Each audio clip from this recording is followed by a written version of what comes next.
Good morning friends. વાણિજ્ય વ્યવસ્થા અને સંચાલન ધોરણ 12 પ્રકરણ 4 વ્યવસ્થા તંત્ર. વિદ્યાર્થી મિત્રો, આજે આપણે નવા પ્રકરણની શરૂઆત કરવા જઈ રહ્યા છીએ. પ્રકરણ 4 વ્યવસ્થા તંત્ર એટલે કે ઓર્ગેનાઇઝિંગ. સૌથી પહેલાં આપણે આ પ્રકરણનો બોર્ડની પરીક્ષામાં જે ગુણભાર છે એની વાત કરીશું. સ્ક્રીન ઉપર તમે જોઈ શકો છો. વિભાગ એ એટલે કે MCQમાં એક પ્રશ્ન પૂછાય છે 1 માર્ક્સનો. વિભાગ બીમાં એક વાક્યમાં ઉત્તર આપો એનો એક પ્રશ્ન પૂછાય છે 1 માર્ક્સનો. વિભાગ સીમાં ટૂંકમાં જવાબ આપો એક પ્રશ્ન પૂછાય છે 2 માર્ક્સના. વિભાગ ડીમાં મુદ્દાસર જવાબ લખો 2 પ્રશ્ન પૂછાય છે 6 માર્ક્સના. આમ આ પ્રકરણમાં કુલ 5 પ્રશ્નો પૂછાય છે અને એનો કુલ ગુણભાર 10 માર્ક્સ છે. એટલે બોર્ડની પરીક્ષામાં આ પ્રકરણમાંથી 10 માર્ક્સનું પૂછાય છે.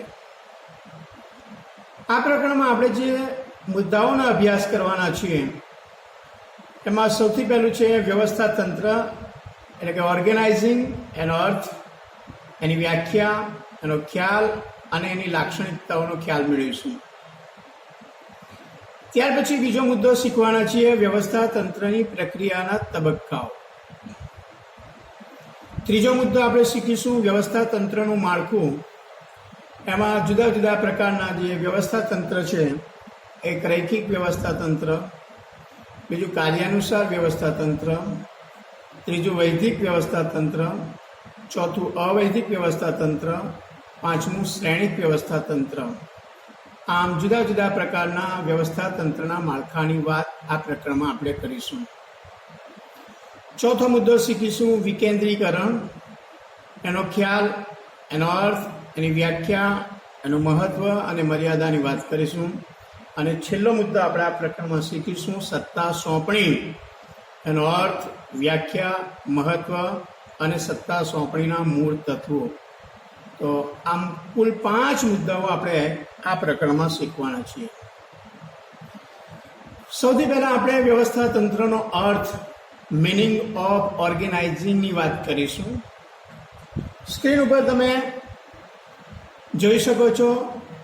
સામાન્ય શબ્દોમાં કહીએ તો વ્યવસ્થા તંત્ર એટલે સમાન ધ્યેય સિદ્ધ કરવા પ્રવૃત્ત થયેલી વ્યક્તિઓ વચ્ચે સત્તા અને જવાબદારીની વહેંચણી કરતું માળખું. ફરીથી આપણે જોઈએ કે વ્યવસ્થા તંત્રનો જે સામાન્ય અર્થ છે એ આ પ્રમાણે છે કે વ્યવસ્થા તંત્ર એટલે સમાન ધ્યેય, સરખું ધ્યેય એને સિદ્ધ કરવા માટે પ્રવૃત્ત થયેલી વ્યક્તિઓ, જે સમાન ધ્યેય છે, સમાન ધ્યેયને સિદ્ધ કરવા માટે પ્રવૃત્ત થયેલી વ્યક્તિઓ વચ્ચે સત્તા અને જવાબદારીની જે વહેંચણી કરતું માળખું છે એને વ્યવસ્થા તંત્ર કહે છે. તો આ સામાન્ય અર્થ થયો વ્યવસ્થા તંત્રનો.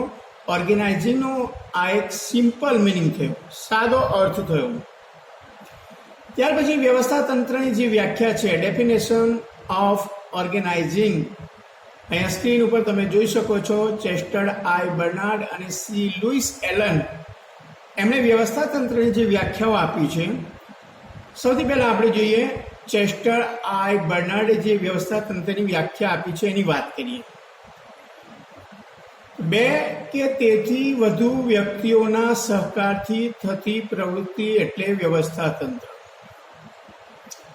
તમે વ્યાખ્યામાં સ્પષ્ટ રીતે જોઈ શકો છો કે વ્યવસ્થા તંત્ર એ 2 કે તેથી વધારે વ્યક્તિઓના સહકારથી થતી પ્રવૃત્તિ છે.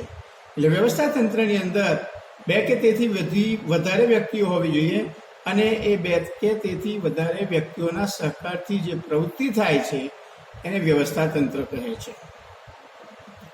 બીજી વ્યાખ્યા છે શ્રી લુઈસ એલનની.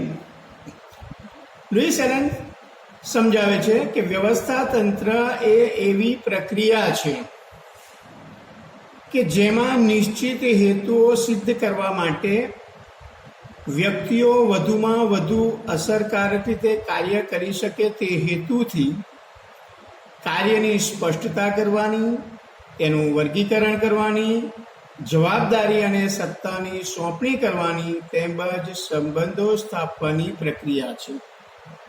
તો શ્રી લુઈસ એલન જે વ્યવસ્થા તંત્રની વ્યાખ્યા આપે છે એ સમજાવે છે કે વ્યવસ્થા તંત્ર એક પ્રક્રિયા છે, એક પ્રોસેસ છે, એવી પ્રક્રિયા છે કે જેમાં નિશ્ચિત ઉદ્દેશો એટલે કે નક્કી થયેલા જે હેતુઓ છે, ઉદ્દેશો છે, એ સિદ્ધ કરવા માટે વ્યક્તિઓ વધુમાં વધુ અસરકારક રીતે કાર્ય કરી શકે તે હેતુથી એમાં કાર્યની સ્પષ્ટતા કરવાની, એમાં કયું કાર્ય કોણે કરવાનું છે, ક્યારે કરવાનું છે એની સ્પષ્ટતા કરવાની, એનું વર્ગીકરણ કરવાની, ક્લાસિફિકેશન કામનું વર્ગીકરણ કરવાની, જવાબદારી અને સત્તાની સોંપણી કરવાની, જે કાર્યો સોંપવામાં આવે એના માટે જવાબદારી અને સત્તાની સોંપણી કરવાની, તેમજ સંબંધો સ્થાપવાની પ્રક્રિયા છે. તો આ થઈ શ્રી લુઈસ એલને આપેલી વ્યવસ્થા તંત્રની વ્યાખ્યા. તો વિદ્યાર્થી મિત્રો, આપણે બે વ્યાખ્યાઓ વ્યવસ્થા તંત્રની જોઈ, ચેસ્ટર્ડ બર્નાર્ડ અને શ્રી લુઈસ એલન. પરીક્ષાની અંદર તમે તે ગમે તે વ્યાખ્યા લખી શકો છો. ત્યાર પછી આપણે વાત કરીએ વ્યવસ્થા તંત્રના ખ્યાલની, કન્સેપ્ટ ઓફ ઓર્ગેનાઇઝિંગ. વિદ્યાર્થી મિત્રો, વ્યવસ્થા તંત્રનો ખ્યાલ એ મૂળભૂત રીતે સમૂહ સાથે સંકળાયેલો છે. જ્યાં એક કરતાં વધુ વ્યક્તિઓ સામૂહિક રીતે કાર્ય કરે ત્યારે તે કાર્યને અસરકારક રીતે પાર પાડવા માટેનું માળખું એ વ્યવસ્થા તંત્ર છે. આપણે અગાઉ વ્યાખ્યામાં જોઈ ગયા કે વ્યવસ્થા તંત્રની અંદર બે કે તેથી વધારે વ્યક્તિઓ કામ કરતી હોય છે. એટલે એક કરતાં વધારે વ્યક્તિઓ જ્યાં સામૂહિક રીતે કાર્ય કરે ત્યારે તે કાર્યને અસરકારક રીતે ઇફેક્ટિવલી પાર પાડવા માટેનું જે માળખું છે એ વ્યવસ્થા તંત્ર છે. તેથી તેને પ્રબંધ પણ કહેવામાં આવે છે. બીજા શબ્દોમાં વ્યવસ્થા તંત્રને પ્રબંધ પણ કહેવામાં આવે છે. તો આ વ્યવસ્થા તંત્રનો કન્સેપ્ટ છે, ખ્યાલ છે. ત્યાર પછી આપણે વાત કરવાની છે વ્યવસ્થા તંત્રની લાક્ષણિકતાઓ, કેરેક્ટરિસ્ટિક્સ ઓફ ઓર્ગેનાઇઝિંગ. પરીક્ષાની અંદર પ્રશ્ન પૂછી શકાય કે વ્યવસ્થા તંત્રનો અર્થ અથવા એની વ્યાખ્યા આપી તેની લાક્ષણિકતાઓ સમજાવો. તો વ્યવસ્થા તંત્રના લક્ષણો નીચે મુજબ દર્શાવી શકાય. તમે સ્ક્રીન ઉપર જોઈ શકો છો. સૌથી પહેલું છે ધ્યેયલક્ષી પ્રવૃત્તિ. વિદ્યાર્થી મિત્રો, ધંધાકીય એકમના ધ્યેયની સિદ્ધિ માટે વ્યવસ્થા તંત્રની રચના કરવામાં આવે છે. જે કોઈ વ્યવસ્થા તંત્રની રચના કરવામાં આવે છે એ રચના ધંધાકીય એકમના જે ધ્યેયો હોય છે, ઉદ્દેશો હોય છે, એને સિદ્ધ કરવા માટે કરવામાં આવે છે. એકમમાં તેના મુખ્ય ધ્યેય ઉપરાંત વિભાગીય ધ્યેયની પણ રચના કરવામાં આવે છે. એકમની અંદર એકમના જે મુખ્ય ધ્યેયો હોય એ ઉપરાંત એના જુદા જુદા જે વિભાગો હોય છે એ વિભાગીય ધ્યેયની પણ રચના કરવામાં આવે છે. આ ઉપરાંત કર્મચારીઓના જે વ્યક્તિગત હેતુઓ હોય એ પણ હોય છે. આમ એકમના હેતુઓ, વિભાગીય હેતુઓ અને કર્મચારીઓના હેતુઓનું રૈખિક સંકલન કરતું માળખું એ વ્યવસ્થા તંત્ર છે. તેથી તે ધ્યેયલક્ષી પ્રવૃત્તિ છે એમ કહી શકાય.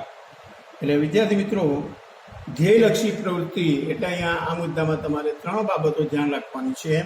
એક તો એકમના હેતુઓ, મુખ્ય હેતુ, એ ઉપરાંત એના વિભાગીય હેતુઓ અને એકમમાં કામ કરતા જે કર્મચારીઓ હોય છે એ કર્મચારીઓના હેતુઓ.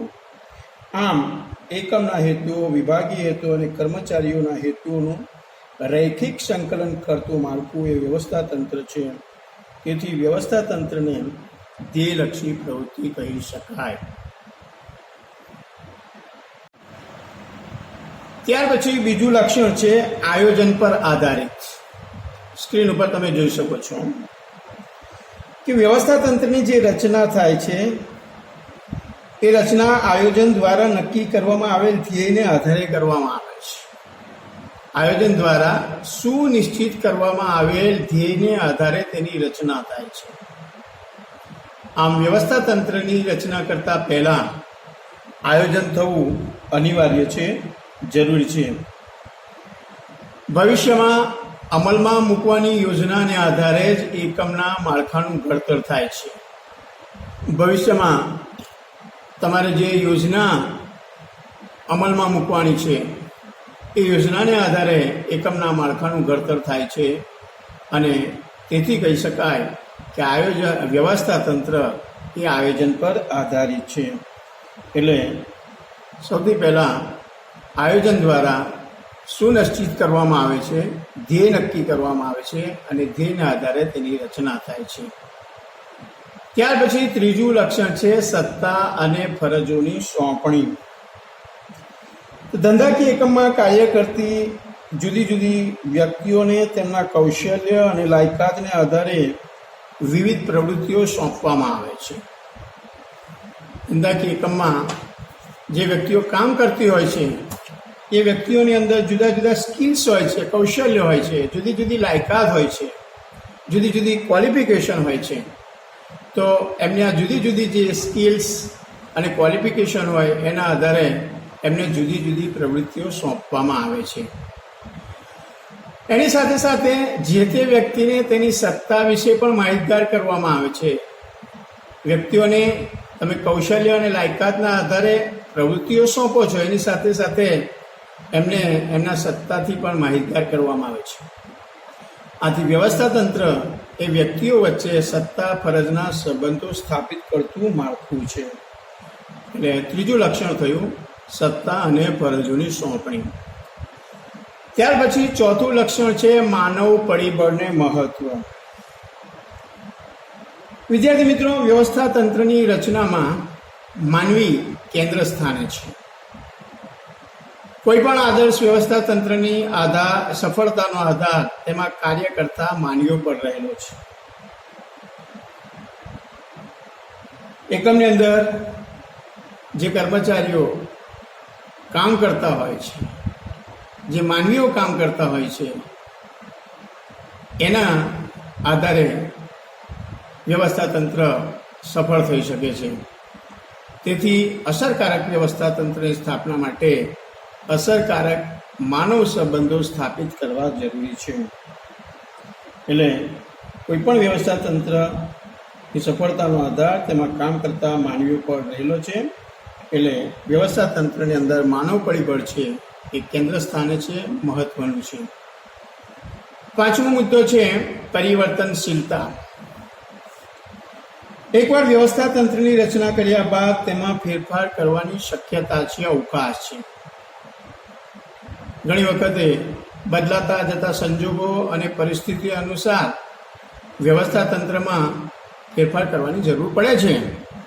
એટલે બદલાતા જતા સંજોગો અને પરિસ્થિતિ અનુસાર વ્યવસ્થા તંત્રમાં સાનુકૂળ ફેરફારો કરી શકાય છે. દાખલા તરીકે નવી ટેકનોલોજી અમલમાં આવે, નવી શોધખોળ થાય કે ધંધાકીય પર્યાવરણમાં ફેરફાર થાય ત્યારે વ્યવસ્થા તંત્રમાં જરૂરી ફેરફાર કરી શકાય છે. એટલે પરિવર્તનશીલતા એ વ્યવસ્થા તંત્રનું એક મહત્વનું લક્ષણ છે. ત્યાર પછી છઠ્ઠું લક્ષણ છે આંતર સંબંધોની સ્થાપના. તો વ્યવસ્થા તંત્ર એ જુદા જુદા કાર્યો, જુદા જુદા હોદ્દાઓ કે જુદા જુદા વિભાગો વચ્ચે આંતર સંબંધોની સ્થાપના કરે છે. તે એક કાર્યના બીજા કાર્ય સાથેના તેમજ એક વિભાગના બીજા વિભાગ સાથેના સંબંધોની સ્પષ્ટતા કરે છે. એટલે આંતર સંબંધોની સ્થાપના એ વ્યવસ્થા તંત્રનું છઠ્ઠું લક્ષણ છે. ત્યાર પછી સાતમું લક્ષણ છે દેખરેખ અને અંકુશ. તો વ્યવસ્થા તંત્રની મૂળભૂત જરૂરિયાતો દેખરેખ, અંકુશ અને સંકલન છે. એટલે દેખરેખ, અંકુશ અને સંકલન એ વ્યવસ્થા તંત્ર માટેની મૂળભૂત જરૂરિયાતો છે. કર્મચારીને સોંપવામાં આવેલ કાર્ય તેની સત્તા અને ફરજને અનુલક્ષીને કરે છે કે કેમ, તે અંગે દેખરેખ અને અંકુશની જોગવાઈ વ્યવસ્થા તંત્રમાં હોય છે. એટલે દેખરેખ અને અંકુશ એ પણ વ્યવસ્થા તંત્રની એક લાક્ષણિકતા છે, એક લક્ષણ છે. આઠમું લક્ષણ છે સામૂહિક પ્રવૃત્તિ. વ્યવસ્થા તંત્રમાં અનેક વ્યક્તિઓ ધ્યેય સિદ્ધિ માટે પ્રયત્નશીલ હોય છે. અનેક વ્યક્તિઓ વ્યવસ્થા તંત્રની અંદર ધ્યેય સિદ્ધિ માટે, ઉદ્દેશની સિદ્ધિ માટે કાર્ય કરતા હોય છે. તો વ્યક્તિઓના આ પ્રયત્નોને વ્યવસ્થા તંત્ર યોગ્ય માળખું પૂરું પાડે છે અને જેના દ્વારા સામૂહિક સહકારથી ધ્યેયની દિશામાં જઈ શકાય છે. એટલે વ્યવસ્થા તંત્ર એક સામૂહિક પ્રવૃત્તિ છે અને એનું છેલ્લું લક્ષણ છે નિયંત્રિત વહીવટી માળખું. વિદ્યાર્થી મિત્રો, વ્યવસ્થા તંત્ર એ અમુક ચોક્કસ પ્રકારનું નિયંત્રિત વહીવટી માળખું છે. ધંધાકીય એકમમાં સંબંધો પ્રસ્થાપિત કરવા માટે નિયમો અને નિયંત્રણોની આવશ્યકતા રહે છે, જેની રચના વ્યવસ્થા તંત્ર દ્વારા કરવામાં આવે છે.